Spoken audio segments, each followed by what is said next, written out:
నిజంగా సిగ్గు ఇజ్జత్ మానం ఉన్న ముఖ్యమంత్రి అయితే ఈపాటికి రాజీనామా చేస్తుండే. చిత్రహింసలు పెట్టిన మాట వాస్తవం అని ఒక రిటైర్డ్ సుప్రీంకోర్టు జడ్జి చెప్పినాక కూడా ఇజ్జత్ లేని ముఖ్యమంత్రి నీతిమాలిన మాటలు ఆయన పార్టీ మాట్లాడుతూ ఉన్నది. అందుకే ఈ కమిషన్ ఆర్డర్ కూడా ఇచ్చింది.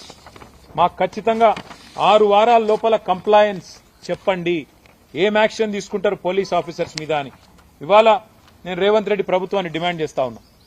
ఏ అధికారులైతే పోలీస్ అధికారులు ఎక్స్ట్రాల్ చేసినరో, ఏ అధికారులైతే ఇవాళ ఎన్హెచ్ఆర్సీ చెప్తున్నదో చిత్రహింసలు పెట్టినారు, ఆడపిల్లల మీద అఘాయిత్యానికి పాల్పడ్డారని వాళ్ళని సర్వీస్ నుంచి డిస్మిస్ చేయాలి. సస్పెండ్ కాదు, ఖచ్చితంగా సర్వీస్ నుంచి తొలగించాలని చెప్పి మేము డిమాండ్ చేస్తున్నాం. అట్లాగే వాళ్ళకి గిన్న న్యాయం చేయకపోతే నేను వాళ్ళందరికీ మాటిస్తా ఉన్నా, మళ్ళా పోతాం సుప్రీంకోర్టు అవసరమైతే. ఎన్హెచ్ఆర్సీ రిపోర్ట్ ను కూడా తుంగలో దొక్కుతున్నది ప్రభుత్వం అని చెప్పి సుప్రీంకోర్టుకు పోతాం. సుప్రీంకోర్టులోనే మరి మా లగచర్ల ఆడబిడ్డలకు న్యాయం జరిగేదాకా కొట్లాడతాం.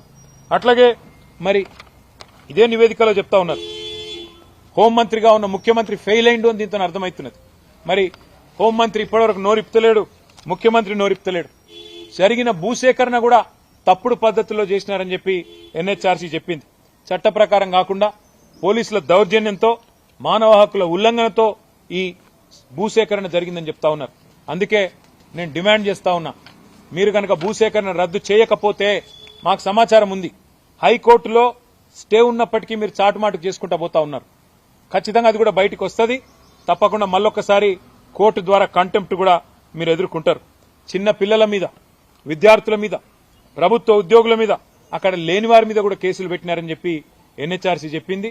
మరి ఇప్పటికైనా మా ఆరోపణలన్నీ వాస్తవాలు, మేము చెప్పిన ప్రతి మాట వాస్తవం అని చెప్పి, బీఆర్ఎస్ చేసిన వాదన వాస్తవం అని చెప్పి ఎన్హెచ్ఆర్సీ ఏదైతే నివేదిక ఇచ్చిందో దానికి నేను ఎన్హెచ్ఆర్సీకి కూడా నేను ధన్యవాదాలు తెలియజేస్తా ఉన్నా. మరి ప్రభుత్వాన్ని నేను కోరుతా ఉన్నా, ముందుకు రండి. నిజంగా రేవంత్ రెడ్డి పాత్ర లేకపోతే, తిరుపతి రెడ్డి పాత్ర లేకపోతే, ఏ పోలీస్ అధికారులు ఓవర్ యాక్షన్ చేసినరో వాళ్ళని వెంటనే సర్వీస్కి వెళ్ళి డిస్మిస్ చేయండి.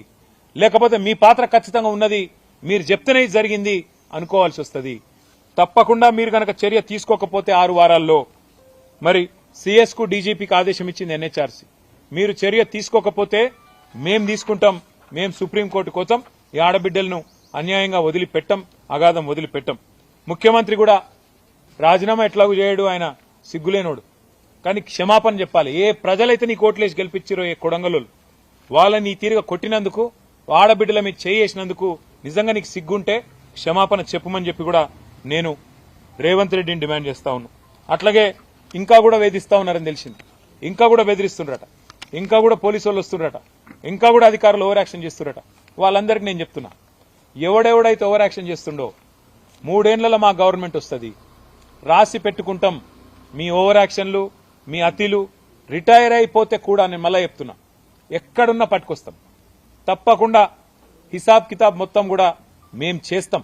ఎందుకంటే ఈ స్థాయిలో సుప్రీంకోర్టు చెప్పినాక, సుప్రీంకోర్టు రిటైర్డ్ జడ్జి ద్వారా ఎన్హెచ్ఆర్సీ చెప్పినాక కూడా మీరు ఓవర్ యాక్షన్ చేస్తే, హైకోర్టు స్టే ఉండగా కూడా రేవంత్ రెడ్డి ఆడిచ్చినట్టు ఆడితే మేము కూడా తప్పకుండా మీ పద్ధతిలోనే జవాబు చెప్పాల్సి వస్తుంది, గుర్తుపెట్టుకోమని చెప్పి కూడా అధికారులను నేను కోరుతా ఉన్నా. మరి బీఆర్ఎస్ పార్టీ లగచర్ల బాధితులకు గతంలో అండగా ఉంది, మొన్న అండగా ఉంది, ఈ రోజు అండగా ఉంది, రేపు కూడా వాళ్ళకి న్యాయం జరిగేదాకా అండగా ఉంటాం, నిలదీస్తూనే ఉంటాం. ఈ ప్రభుత్వానికి బుద్ధి వచ్చేదాకా కూడా కొట్లాడుతూనే ఉంటామని చెప్పి కూడా మీ అందరికీ కూడా తెలియజేస్తూ, మరి ఆడబిడ్డలందరూ కూడా ప్రత్యేకంగా మాకు పార్టీకి విరాళం ఇచ్చినందుకు, ఇంత కష్టంలో కూడా మీరు మా గురించి ఆలోచించినందుకు మీ అందరికి కూడా చేతులు జోడించి హృదయపూర్వకంగా నమస్కారం, ధన్యవాదాలు.